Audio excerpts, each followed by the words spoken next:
everybody, so welcome to Dent Easy with MJ. So ഇന്നത്തെ ക്ലാസ്സിൽ നമ്മൾ പഠിക്കാൻ പോണത് പാത്തോളജിയിൽ ഒരുപാട് പ്രാവശ്യം ചോദിച്ച ഒരു 5 മാർക്ക് ക്വസ്റ്റ്യൻ ആയിട്ടുള്ള ത്രോംബോസൈറ്റോപീനിക് ആയിട്ടുള്ള പെർപ്യൂറ അതിനെക്കുറിച്ചിട്ടാണ് നമ്മൾ മെയിൻലി പറയാൻ പോണത്.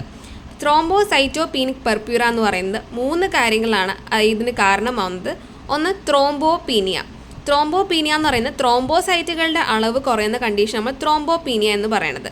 അടുത്തത് മൈക്രോ ത്രോംബൈ ആൻഡ് മൈക്രോ ആൻജിയോപ്പതിക് ആയിട്ടുള്ള ഹീമോലൈറ്റിക് അനീമിയ.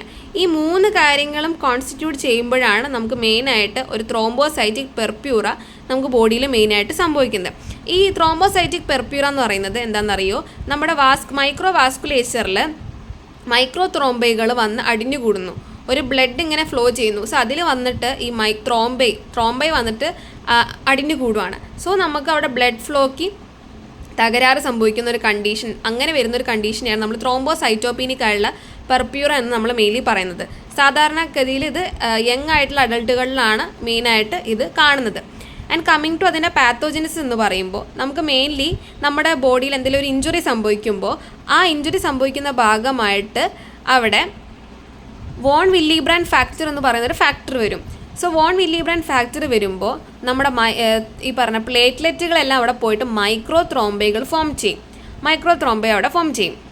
അതേപോലെ തന്നെ മൈക്രോ ത്രോംബൈ ഫോം ചെയ്യുന്ന അതേപോലെ നമ്മുടെ RBCകൾ അവിടെ എത്തും. അപ്പോൾ RBCൻ്റെ മൈക്രോ ത്രോംബൈകളുടെ അളവ് മൈക്രോ ത്രോംബൈകൾ കൂടുതലായിട്ട് അവിടെ ഫോം ചെയ്യുമ്പോൾ നമ്മുടെ ബോഡിയിൽ ത്രോംബോസൈറ്റിൻ്റെ അളവ് കുറയില്ലേ, എന്നുവെച്ചാൽ പ്ലേറ്റ്ലെറ്റ്സിൻ്റെ അളവ് കുറയില്ലേ, അപ്പോൾ അവിടെ ഉണ്ടാകുന്ന സാധ്യതയാണ് ത്രോംബോപീനിയ എന്ന് പറയുന്നത്. കൂടുതലായിട്ട് ഈ പറയുന്ന ഒരു ഇഞ്ചറി സംഭവിക്കുമ്പോൾ അവിടെ മൈക്രോ ത്രോംബൈ അവിടെ വരും, വോൺ വില്ലിബ്രാൻഡ് ഫാക്ടറിൻ്റെ അങ്ങോട്ട് മൈക്രോ ത്രോംബൈ വരും.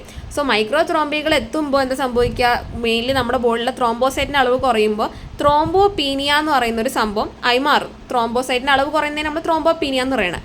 അതേപോലെ തന്നെ RBC അവിടെ നശിച്ചു പോകുന്നുണ്ട്. അപ്പോൾ വരുന്ന കാര്യമാണ് അനീമിയ. ഓക്കെ, സോ ഇതാണ് അവിടെ മെയിൻലി ഈ പാത്തോജെൻസിസിൽ വരുന്നത്. ക്ലിനിക്കൽ ഫീച്ചർ നമ്മൾ പറയുകയാണെങ്കിൽ ഒന്ന് മൈക്രോ ത്രോംബൈ വരുന്നുണ്ട്, അതേപോലെ ത്രോംബോസൈറ്റോപീനിയ വരുന്നുണ്ട്, അതേപോലെ തന്നെ വേറെ കാരണം മൈക്രോ ആൻജിയോപ്പതിക് ആയിട്ടുള്ള ഹീമോലൈറ്റിക് അനീമിയ. ഈ കാര്യങ്ങളൊക്കെയാണ് ക്ലിനിക്കലി നമ്മൾ പറയുന്നത്.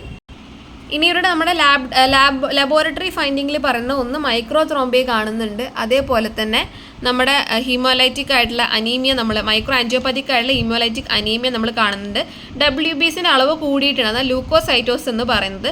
അതേപോലെ തന്നെ ബോൺ മാരോ നമ്മൾ നോക്കുകയാണെങ്കിൽ മെഗാകാരിയോസൈറ്റുകൾ നമുക്ക് കുറച്ചും കൂടി കൂടിയ രീതിയിൽ കാണാൻ പറ്റും. നമ്മളിത് കണ്ടുപിടിക്കാൻ വേണ്ടി നമ്മൾ ഉപയോഗിക്കുന്നത് ബയോപ്സി എന്ന് പറയുന്ന ഒരു മെത്തേഡാണ്. അതാണ് നമ്മൾ പറയുന്നത്. സോ നമ്മൾ പറയുന്നത് സൈറ്റോപീനിക് ആയുള്ള പെർപ്യൂറ എന്ന് പറയുന്നത് നമ്മുടെ ത്രോംബോസൈറ്റിൻ്റെ അളവ് കുറയുന്ന ഒരു കണ്ടീഷനെയാണ്.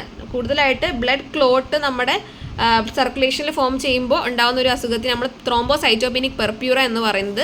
മെയിനായിട്ട് അതിൽ പറയുന്ന മൈക്രോ ആൻജിയോപ്പതിക് ആയിട്ടുള്ള ഹീമോലൈറ്റിക് അനീമിയ, മൈക്രോ ത്രോംബൈ ആൻഡ് നമ്മുടെ മൈക്രോ ത്രോംബോസൈറ്റോപീനിയും അതേപോലെ തന്നെ മൈക്രോ ത്രോംബൈം, ഈ 3 കാര്യങ്ങൾ ഒരുമിച്ച് കൂടുന്നതിന് നമ്മൾ ത്രോംബോസൈറ്റോപീനിക് പെർപ്യൂറ എന്ന് പറയുന്നത്. ഒരു ഇഞ്ചുറി സംഭവിക്കുമ്പോൾ അവിടേക്ക് വോൺ വില്ലിബ്രാൻഡ് ഫാക്ടർ പോവും, അപ്പോൾ പ്ലേറ്റ്ലെറ്റ്സ് അവിടെ വന്നിട്ട് മൈക്രോ ത്രോംബൈ ഫോം ചെയ്യും. അപ്പോൾ നമുക്ക് വരുന്നതാണ് ത്രോംബോപീനിയ ആൻഡ് അവിടെ അനീമിയയും സംഭവിക്കുന്നുണ്ട്. ക്ലിനിക്കലി പറയുവാണെങ്കിൽ മൈക്രോ ആൻജിയോപ്പതിക് ആയുള്ള haemolytic anaemia and thrombopenia, microthrombi form ചെയ്യും എന്നൊക്കെ പറയാം. ഇനി നമ്മൾ അവരെ ലബോറട്ടറി ഫൈൻഡിങ്സിൽ പറയുന്നത് ത്രോംബോസൈറ്റോപീനിയ, മൈക്രോ ആൻജിയോപ്പതിക് ആയുള്ള ഹീമോലൈറ്റിക് അനീമിയ, ലൂക്കോസൈറ്റോസിസ് വരും, മൈക്രോ ത്രോംബൈകളെയും കാണാൻ പറ്റും. ആൻഡ് ബയോപ്സിയാണ് നമ്മളത് ഫൈൻഡ് ചെയ്യാൻ വേണ്ടി ഉപയോഗിക്കുന്ന നമ്മൾ മാർഗം എന്ന് പറയുന്നത്. ഓക്കെ.